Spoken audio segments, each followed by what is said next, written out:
But after all this build-up, the backing, the fanatical teenagers, the prospective bright future, what went wrong? Why did they call it a day after so much effort and on the brink, or at least very close to the brink of success? Could it possibly have been financial problems? What it boils down to, the money wasn't there. We were not prepared to put in the big bucks, which you know are needed. I think a bit of a fallacy that people in bands make a lot of money is just not true. Especially in this country, I don't think there's a lot of money to make in the original music sense. I think that perhaps if they could finance the whole trip themselves, then they'll be saving themselves a whole lot of trouble. Because to battle with the record companies and to battle with management or lack of, you're really running a stony path. You know, finance the whole trip.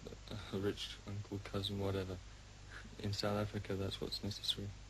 Very fresh sound. They're very professional. They're absolute pleasure to work with.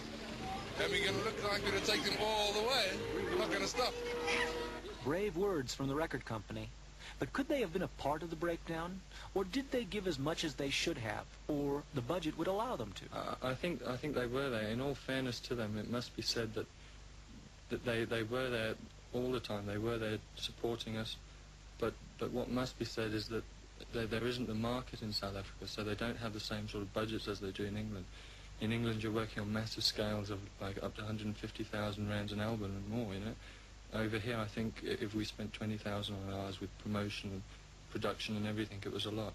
So you cannot expect to get the same sort of quality as before, as overseas. So you're going to suffer with quality and everything.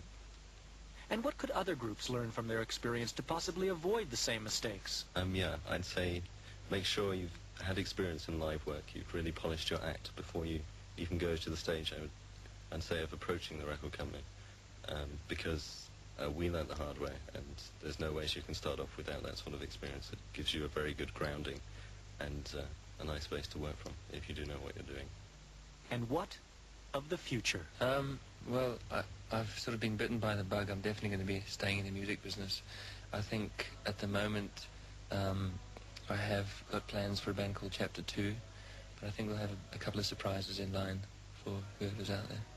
Well, within the next 6 months, I think we'll just be putting a few songs together, and hopefully going overseas to England and maybe getting together with my brother once again. Seemed to be quite a successful formula. We'll see what goes from there.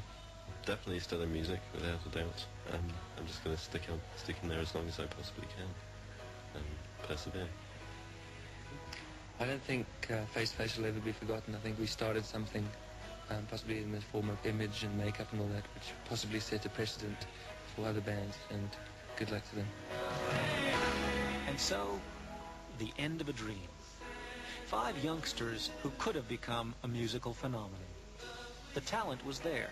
The support from music company and fans was established. But financial backing was at a loss. The South African market supports black-orientated music, and this is where Jaluka and Hotline won the game. Face to Face might try again in another country with their sort of market, but the fact remains, it's yet another loss for South African music.